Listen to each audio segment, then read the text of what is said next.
শিরোনাম: ছায়াবাড়ির অভিশাপ। গ্রামের নাম আমড়াতলা। একসময় সবুজ ধানক্ষেত, বাঁশঝাড় আর পুকুরঘাটে ভরা এই গ্রাম ছিল শান্ত ও স্নিগ্ধ।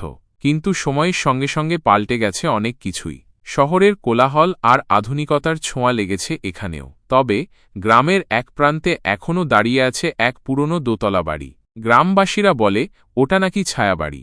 ছায়াবাড়ির ইতিহাস বড়ই রহস্যময়। প্রায় ১০০ বছর আগে জমিদার রমেন রায়চৌধুরী এই বাড়িটি তৈরি করেছিলেন। রমেন রায়চৌধুরীর ছিল এক সুন্দরী কন্যা, নাম মাধবীলতা। রূপের পাশাপাশি তার ছিল অসাধারণ সঙ্গীত প্রতিভা।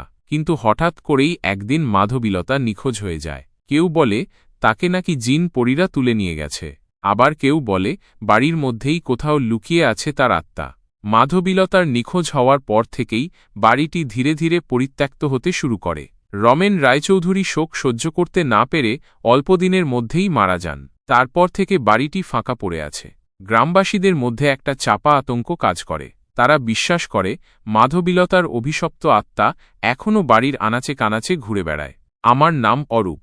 আমি একজন লেখক। ভৌতিক গল্প লিখতে আমার বরাবরই ভালো লাগে। ছায়াবাড়ির গল্পটা শুনে আমার খুব আগ্রহ জন্মালো। আমি ঠিক করলাম এই বাড়িতে কিছুদিন থেকে একটা গল্প লিখব। গ্রামের লোকেরা প্রথমে খুব ভয় পেয়েছিল। তারা আমাকে বারবার নিষেধ করেছিল, কিন্তু আমার জেদের কাছে তারা হার মানতে বাধ্য হয়। একদিন বিকেলে আমি ছায়াবাড়িতে এসে পৌঁছালাম। বাড়িটার চেহারা দেখেই আমার গায়ে কাঁটা দিয়ে উঠল। পুরনো ইটের দেওয়াল, ভাঙা জানালা আর শেওলা ধরা ছাদ যেন এক অন্য জগতের ইঙ্গিত দেয়। বাড়ির চারপাশে ঘন জঙ্গল। সূর্যাস্তের আলোয় বাড়িটাকে আরও ভয়ঙ্কর দেখাচ্ছিল। আমি বাড়ির ভেতরে ঢুকলাম। ধুলো ময়লায় চারদিক অন্ধকার হয়ে আছে। মাকড়সার জাল আর চামচিকের গন্ধে দম বন্ধ হয়ে আসছিল। আমি একটা টর্চ লাইট বের করে এগোতে লাগলাম। প্রতিটি ঘরেই যেন এক চাপা রহস্য লুকিয়ে আছে। পুরনো আসবাবপত্র, ছেঁড়া পর্দা আর ভাঙা আয়নাগুলো যেন অতীতের সাক্ষী হয়ে দাঁড়িয়ে আছে। দোতলায় উঠে আমি মাধবীলতার ঘর খুঁজে পেলাম। ঘরটা অন্যান্য ঘরের তুলনায় বেশ পরিষ্কার।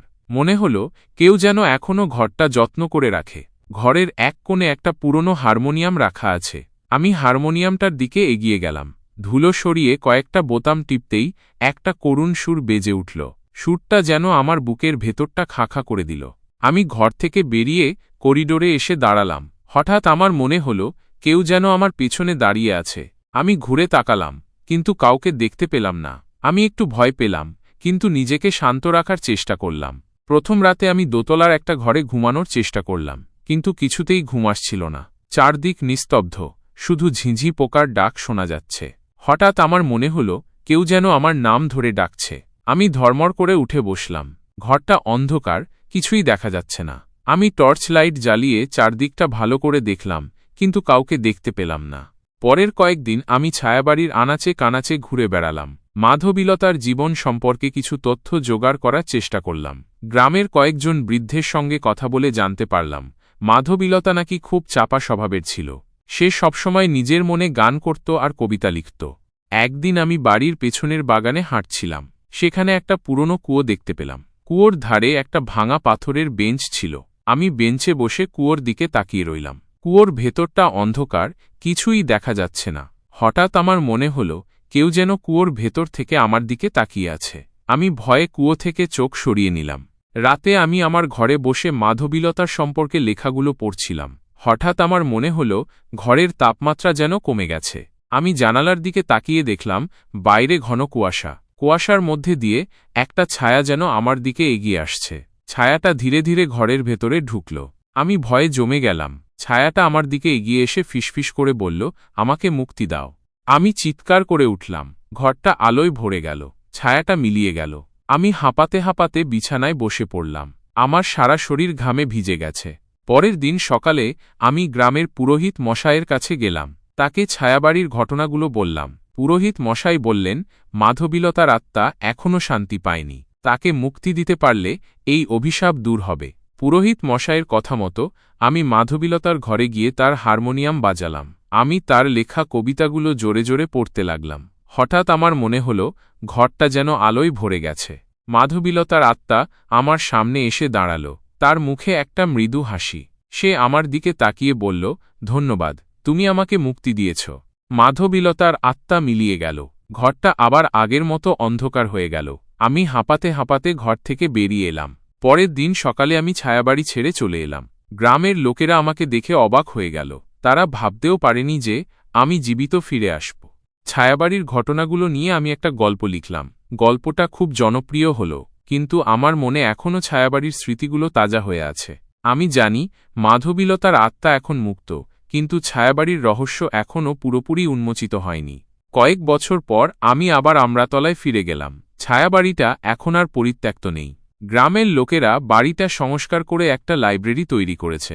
লাইব্রেরির নাম রাখা হয়েছে মাধবীলতা স্মৃতি লাইব্রেরি। আমি লাইব্রেরিতে ঢুকে দেখলাম সেখানে অনেক লোক বই পড়ছে। আমি মাধবীলতার ঘরে গেলাম। ঘরটা এখন একটা মিউজিয়াম। সেখানে মাধবীলতার লেখা কবিতা, গান আর ছবি রাখা আছে। আমি মাধবীলতার ছবিগুলোর দিকে তাকিয়ে রইলাম। তার চোখে এক গভীর বেদনা লুকিয়ে আছে। আমি জানি ছায়াবাড়ির অভিশাপ হয়তো দূর হয়েছে, কিন্তু মাধবীলতার বেদনা আজও অমলিন। লাইব্রেরি থেকে বেরিয়ে আমি গ্রামের পুকুরঘাটে গিয়ে বসলাম। সূর্যাস্তের আলোয় পুকুরের জল চিকচিক করছে। আমি ভাবছিলাম ছায়াবাড়ির ঘটনাগুলো কি শুধুই একটা গল্প, নাকি এর মধ্যে লুকিয়ে আছে কোনো গভীর সত্য। হঠাৎ আমার মনে হলো কেউ যেন আমার পাশে এসে বসেছে। আমি ঘুরে তাকালাম, কিন্তু কাউকে দেখতে পেলাম না। আমি একটু ভয় পেলাম, কিন্তু নিজেকে শান্ত রাখার চেষ্টা করলাম। আমি আবার পুকুরের জলের দিকে তাকিয়ে রইলাম। হঠাৎ আমার কানে একটা মৃদু সুর ভেসে এল। আমি সুরটা চিনতে পারলাম। এটা মাধবীলতার হারমোনিয়ামের সুর। আমি চারদিকে তাকিয়ে দেখলাম, কিন্তু কাউকে দেখতে পেলাম না। আমি বুঝতে পারলাম মাধবীলতার আত্মা এখনও এই গ্রামে ঘুরে বেড়ায়। সে হয়তো এখনও তার মুক্তি খুঁজে চলেছে। আমি পুকুরঘাট থেকে উঠে গ্রামের দিকে হাঁটতে লাগলাম।